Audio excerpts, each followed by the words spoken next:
One of the first questions almost every single patient asks is how painful is plastic surgery recovery? And after helping more than 1,000 patients through this journey, I can tell you something that is going to surprise you. The physical pain is usually not what overwhelms people the most. It's the uncertainty. And what I mean by uncertainty is the movie that is playing in your head while you're going through the process. Hi, I'm John Velasquez, and for more than 20 years, I have helped patients navigate the world of plastic surgery.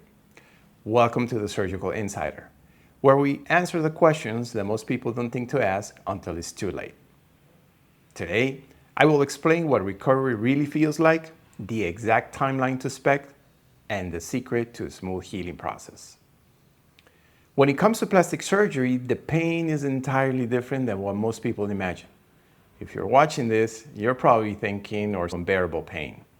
But most patients don't describe it as pain in reality. They describe it more as tightness, soreness, stiffness, and pressure. Procedures like liposuction, tummy tuck, and buttocks augmentation bring the highest amount of discomfort.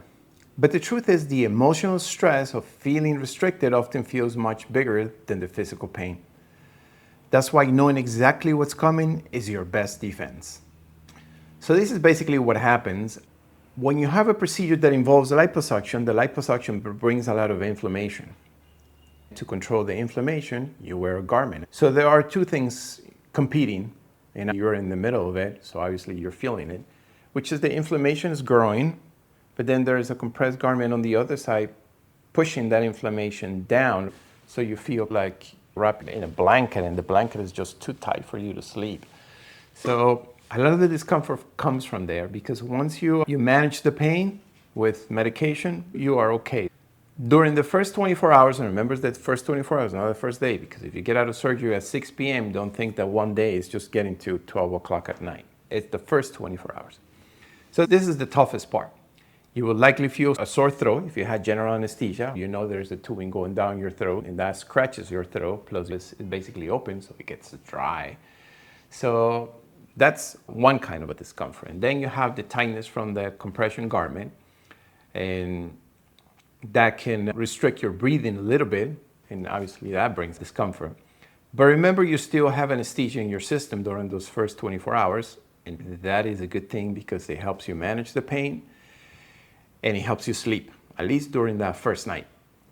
On day 2, the anesthesia wears off, and this is when we manage pain with oral medications. You feel more overall body stiffness, and finding a comfortable place to sleep can be a challenge, but you will feel like you are getting your appetite back. Not 100%, that's a good sign because food brings a little bit of comfort.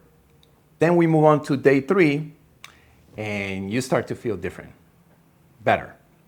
And a simple warm shower, which is usually on day 3 when you're able to take a shower, that simple warm shower feels like a day at the spa.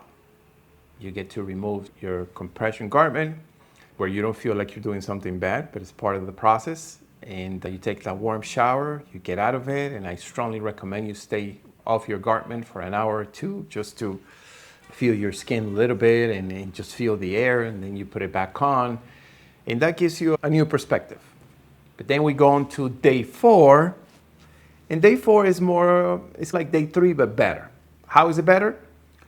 It's better because that's the day you get the lymphatic draining massages. Those massages are worth every dollar. It helps you with inflammation, with the soreness. You just feel like you're starting to feel your skin again. It helps you recover the sensation of the skin. It's going to take a few months to recover the 100% the sensation, but it just helps feel like yourself again. And then we go on to day 5, and something magical happens on day 5. After taking care of more than 1,000 patients, I can tell you that it is true. Something magical happens. So what's magical? Something shifts here in your mind. You just feel like you have turned the corner. Most patients tell me, John, I feel like myself again. So when you do your surgery, just expect to get to day 5. That's a good goal, and it's going to happen in a very short period of time. And when you get to day 5, you're basically on your own again. You can shower by yourself. You're hungry for real food. and you just see life differently. You actually want to talk to people on day 5. It's like you don't feel so down. So trust me, something magical happens on day 5. Now, when it comes to pain and red flags, you do have to be very careful. It's very hard to tell a patient what's a red flag, because if I tell you that extreme pain is a red flag, the person will say, I'm in pain.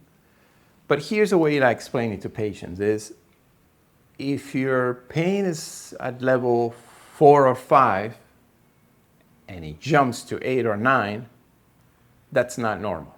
You should call your doctor.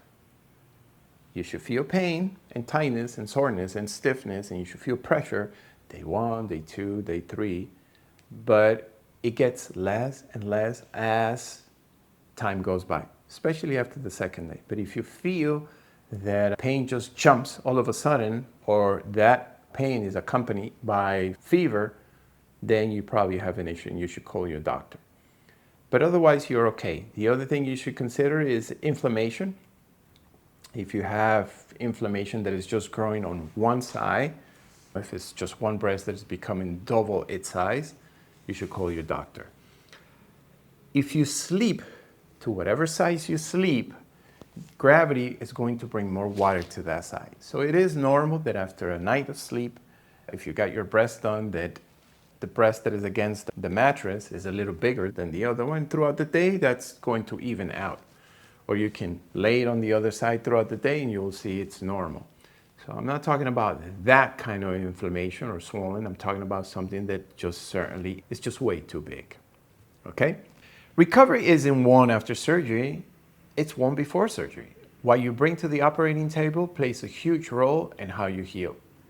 Physically, the best recovery patients have help at home, they're protein ready, medications are organized, and a comfortable sleeping arrangement set up in advance.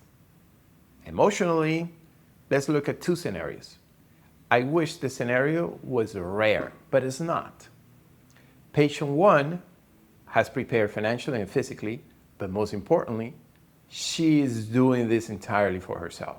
Patient 2, on the other side, is rushing into procedures out of desperation to save a failing relationship or using a loan she can't pay back.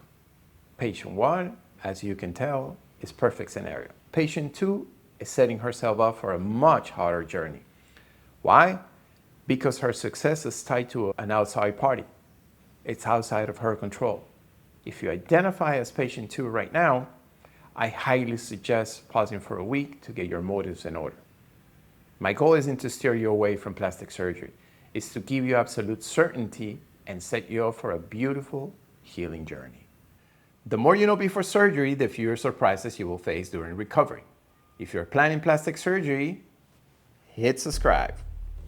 Every week I will answer one important question so you can move forward with more clarity, more confidence, and absolutely no surprises. See you on the next video.